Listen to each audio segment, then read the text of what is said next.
Hey everyone, welcome back to another Cyberzoic review. Today we're taking a look at the Utahraptor ostrommaysi. Almost done with these Cyberzoic reviews. I just got the Kickstarter Smilodon to go over.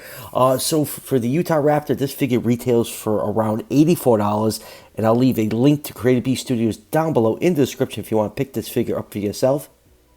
And let's just go over the packaging really quick. The Utahraptor is front and center of the box with that beautiful box art. You can see it through the window. Cyberzoic logo is part of the Technologist clan.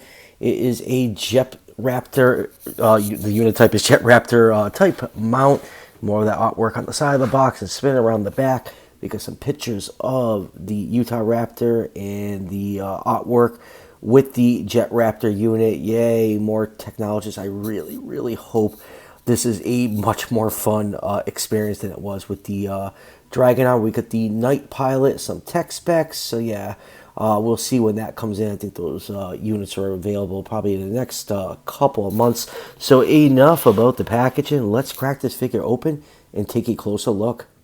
And here's the Utahraptor out of the packaging, and holy moly, this is a beautiful looking figure. I love the BOTM version, but the Cyberzoic one just edges it out just a little bit. Just love that white head with the dark markings. This is nice stark contrast. I forgot what bird of prey this is based off. Maybe the harpy eagle. I'm probably wrong. Let me know in the comments. It was announced so long ago what color scheme this is based off of. I completely forgot. But the first thing that struck me right out of the box was just how realistic the eye looks. When we do close-ups a little bit later in the review, I'll show you what I mean. Absolutely beautiful paint apps on the eye and just all the feathering. It incorporates everything we know about Utahraptor. Just that, that boxy head, those short, powerful hind legs. Like, this wasn't meant to run you down. This thing was meant to pounce on you, hold you down, and tear you to shreds. And I think this figure captured beautifully what we know of Utahraptor. And for measurements, this figure is 15 inches long from the tip of the snout to the tip of the tail, around 38.1 centimeters, about 4 inches tall to the top of the head, or just over 10 centimeters.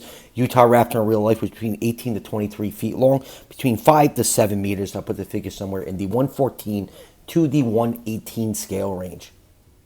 For accessories, you do get the standard art card with that beautiful Cyberzoic Utahraptor art on, and we get an actual picture of the Utahraptor figure on the back. I absolutely love that shot of the figure with all the blast effects around. It's so cool looking. You get some facts about Utahraptor, and just like all the other Cyberzoic cards, this card is compatible with the Zoic TCG game that's coming out in a few months from Creative Beast, so you can use this in your decks. And you also get this included display stand. I'm not a fan of this size stand for a figure that is as heavy as the Utahraptor. I don't even use it because the way Utahraptor, you can pose it, it can rest on those primary feathers and it looks nice and natural. I just find it very hard to get the figure posed on here because you need at least 1 foot on the base to keep it secure. So trying to get it in some action poses, the base is just too small. You're probably better off with the medium-sized theropod base that has 2 discs. So there's more points of contact and you won't have to worry about your figure falling over. So yeah, this base is, for me personally, it's just basically useless to me. And you do get the alternate feet, a pair of standard toes and a pair of walking toes. I already got one walking toe installed on my Utahraptor, so you can see the difference between both of them. Now let's take a close look at some of the finer details on this figure, starting with that amazing head sculpt. Absolutely love the paint apps on the head. That bone white color with all the black markings. It's just a beautiful contrast. You have a little bit of a cream coat at the tip of the snout. The front of the snout is scaled and slowly transitions to feathers when you get to around the eye. And speaking of the eye, absolutely love the way the eye is painted on this figure. When the light just hits it right, there's a glossy clear coat over it. It gives it such a lifelike look. Like when I first took this thing out of the packaging, I just turned it and the light hit it. I'm like, wow, that is probably one of the nicest painted eyes on any of the Creative Beast figures. It really makes this figure stand out.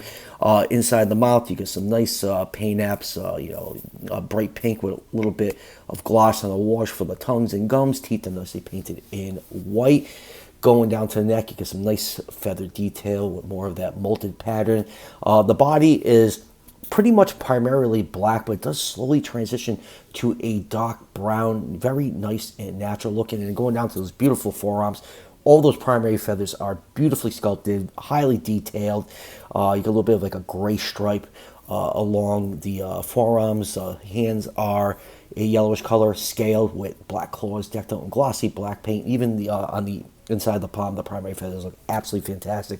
Great feather detailing, and going down to those short, stout, powerful hind legs, get more of that black transitioning to that dark brown color, and a little bit of like a peach coat for the tip of the feathers on the thigh and at the base of the tail. That has a nice touch, and the hind feet are scaled below the ankle. Some nice details on that with those that giant sickle claw decked out in glossy black paint, and going down to the beautifully feathered tail, just black and white, and a little bit more of that peach coloring. Just excellent plumage at the end of the tail. So yeah, all around, this thing is absolutely incredible looking. I'm just so happy, after the Raptor series years ago, that we finally got some nice big 1/18 scale Utahraptor. I feel like such an underrated species that is popular. There's not a lot of great figures of it, but Creative Beast Studios stepped up to the plate, and we have two awesome looking figures. Moving on with articulation, mouth can open up that far and close completely flush.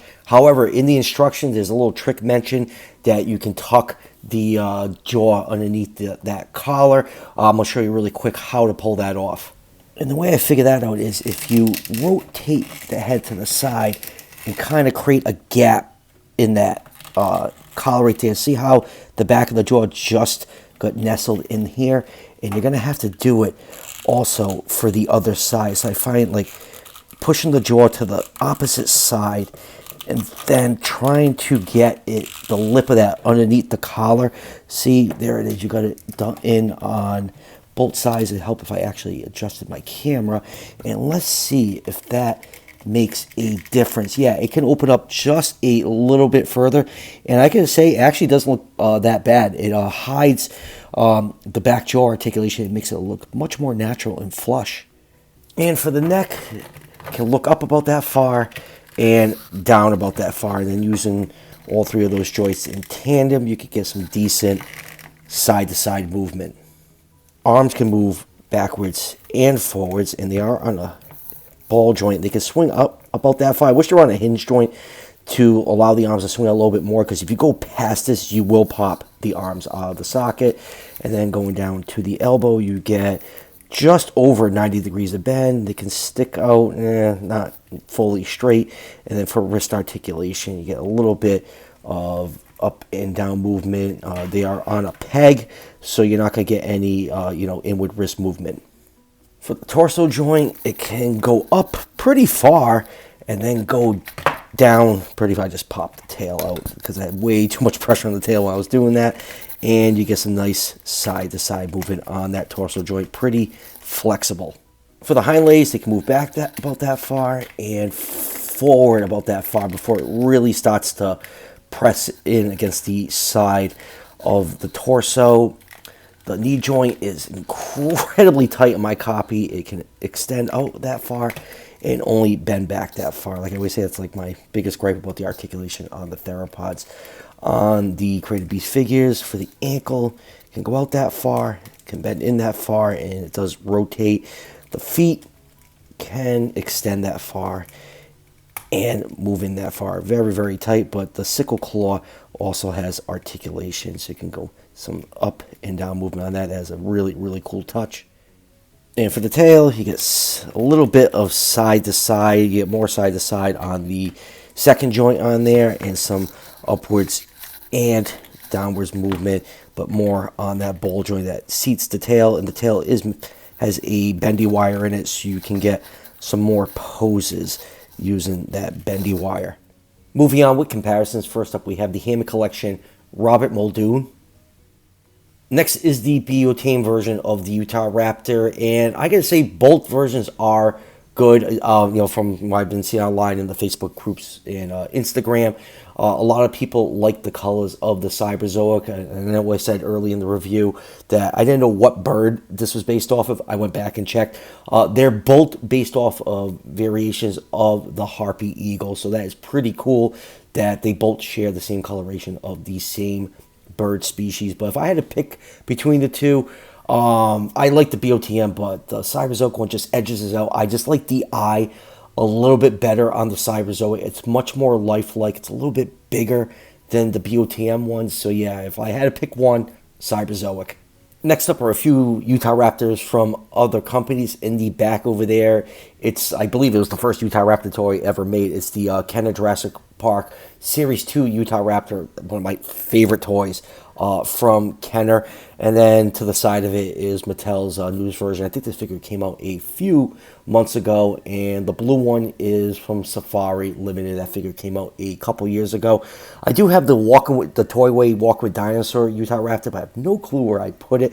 But yeah, Utahraptor, for such an important species, not a lot of figures of it. I think the only one a couple others I can think of, I think Collecte did one, and Batat. But yeah, largest dromaeosaur of all time, and not a lot of figures of it, but the few that we have are pretty good.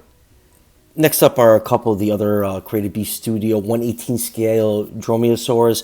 The Deinonychus from Cyberzoic, excellent figure, one of my favorites that came out in the Cyberzoic wave, and the 1/18 scale Dromaeosaurus. I love these little tiny figures. I really, really hope that Created Beast does more down the line. Like, there's so many species you can do: Hypsilophodon, Dryosaurus, Stegosaurus. Like, I can just keep going on and on. So there's definitely a big market for these smaller figures. Psittacosaurus and both Protoceratops sold out pretty quickly. So there's definitely a market for these tiny little 1/18 scale figures. Next, here it is with the Cyberzoic Utahraptor. And yes, the Razor Hollow armor is compatible with the Utahraptor, since they are 99% the same mold. The only difference is the different head sculpts, and yes, they are compatible. And lastly, here it is with a couple more Cyberzoic figures. On the back over here is the Allosaurus johnsoni with the Dragon Slayer armor. Look, I worked up the courage to finally put it back on. Last time I'll ever do that. And the amazing Cyberzoic Dilophosaurus. Final thoughts on the Cyberzoic Utahraptor. Great looking figure. The paint apps are amazing. Just the black and white really make this figure stand out. Nice contrast in colors. My favorite part is the eye. Just that glossy sheen in the eye really gives it such a lifelike look. Big, hefty, bulky figure, just like the animal was in real life. So yeah, highly, highly recommend this figure. It just edges out the BOTM version just slightly for me. But hey, options are good. Like I said at the beginning of the review, link is down below, the Created Beast Studio. If you want to pick this figure up for yourself, don't sleep on this one, because I believe the BOTM one has recently sold out. So you never know when you're going to get like a reissue of any of the Created Beast figures. It's just demand and scheduling these figures to get assembled in the factory all play a factor. So that will do it for the review. Just got to do the Cyberzoic Smilodon, and I am done with this batch of figures. Been a lot of fun doing it. So that will do it for the review. As always, if you enjoyed the content on this channel, show your support by hitting that subscription button just below the video. Each subscription helps out the channel tremendously and is greatly appreciated. And I'll see you guys for the next one.